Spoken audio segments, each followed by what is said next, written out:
Nothing for me sums up the scale to which we have conceded our power to control our own lives than the world financial system. I love this one, me. Now, one of the great diversion techniques that's used upon us is to make very simple things, which the world financial system is, sound ever so complicated. So what we have almost every night on the news, we have economists wheeled in front of television cameras, surrounded by computer screens, talking in a language we don't understand. I think it's the Chancellor's M3 policy. I thought the M3 was a motorway. I don't know, something to do with money apparently, I don't know. It's the public sector borrowing requirement. And so they go on. Oh, God, it's boring. What's on the other side, you know? And so we switch off, understandably. And yet, the world financial system is as simple as can be. It can be summed up in one short sentence. You lend people money that doesn't exist, and you charge them interest on it. That's it. Everything else comes out of that. This world is up to its neck in debt on money that has never, does not, and will never exist. And we stand for this. And the great prison that the human race lives in, as I'll come to in more detail when I look at the spiritual reactions to this, is the fear of what other people think of them. That's the prison we live in. That's the great limiter of our potential. Alongside that, when you ask people, why aren't you really doing what you really want to do with your life? Invariably they say, because I've got to pay the mortgage, mate. Understandable. So, the more you can get people, businesses and governments in debt, the more you can artificially inflate the cost of the basics of life, the more you are pressurizing people to serve your system, be a robot and a clone of it, so that they can earn the money to pay for the basics of life. This is why the world financial system has been designed as a prison.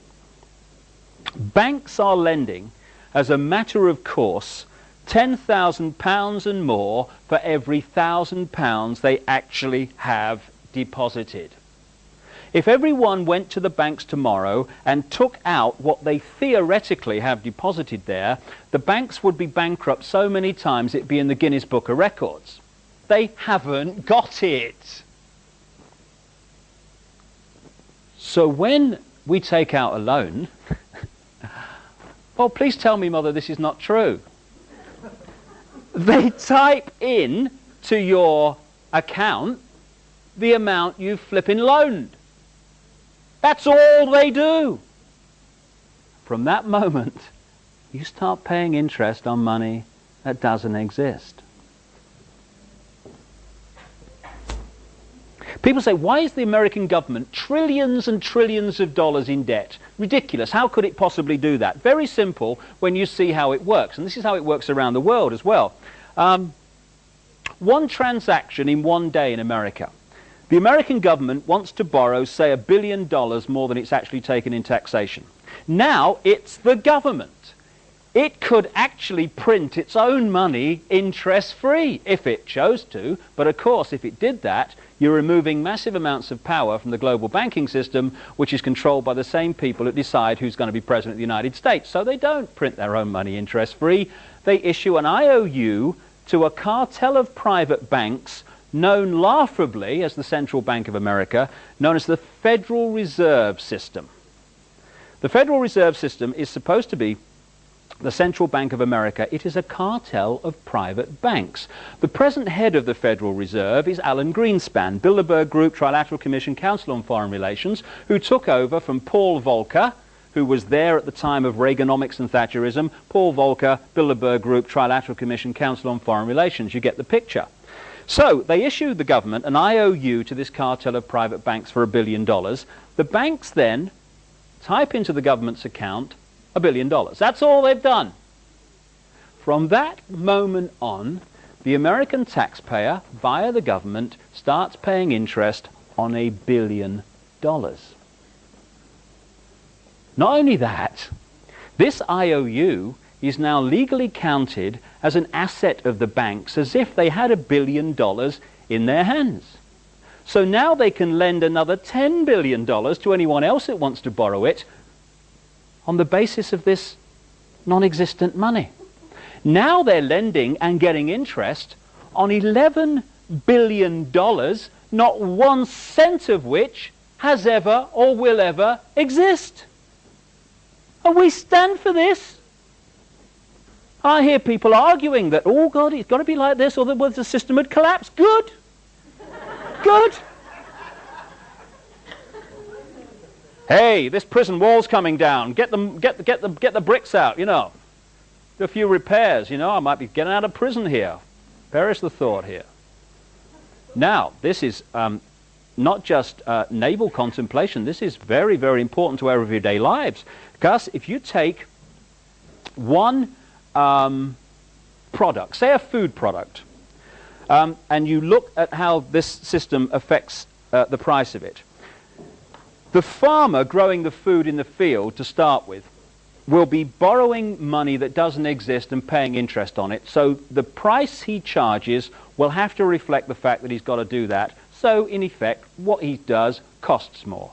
Same with the transport company from the farm to the factory. Now the factory that's processing the food will be no doubt borrowing vast amounts of money that doesn't exist and paying interest on it, and its cost and its price will reflect that. Same with the transport from the factory to the shop, same with the shop. So by the time we put our hand up on the shelf and pull the product off, the cost of that product is massively inflated compared with what it needs to be, because everyone along the line in its production is having to add a little bit to pay interest on money that doesn't exist.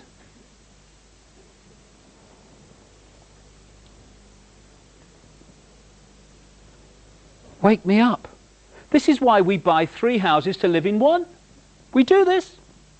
I went up into the National Westminster Bank in Durham, the north of England, last year, and I got one of their mortgage leaflets. There it was in black and white. If I take out a loan to buy a house from the National Westminster Bank of £50,000, I will pay them back £152,000. I will buy 3 houses for the privilege of living in one, and my mortgage payments will reflect that. Therefore, the pressure for me to serve the system, to earn the money to service that debt, will be greater.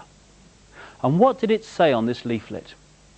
The National Westminster Bank, we're here to make life easier. Great question. I found anyway, because all this has flipping opened up to me in the last few years. I didn't come out the womb saying I know it all. I can see what's going on. It's just information that's opened my eyes in the last few years. And one of the questions that I've realized opens up so much, it's a very simple one. Who benefits? Who benefits, for instance, from me accepting the version of events about the Oklahoma bombing and many other things that various media organizations and official governments and stuff are telling me is the right version of events? Who benefits?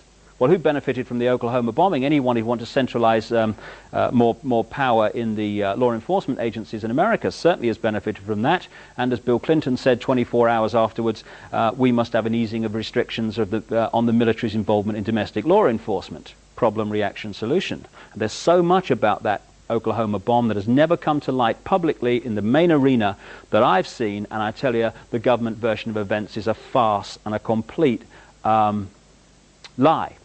Anyway, who benefits from us buying 3 houses to live in one? Another part of that question. Well, say the house costs £60,000. The builder who actually creates the thing and makes it a reality, he don't benefit from me buying 3. He's paid out the 60 grand. He's paid out of me buying 1. The guy who produces the materials to the builder so he can build the house, he's paid out the 60 grand.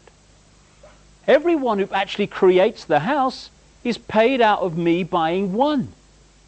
One person and one person alone benefits from us buying 3 houses, sometimes more, to live in one, and that's the guy who's lending us money that doesn't exist and charging us interest on it.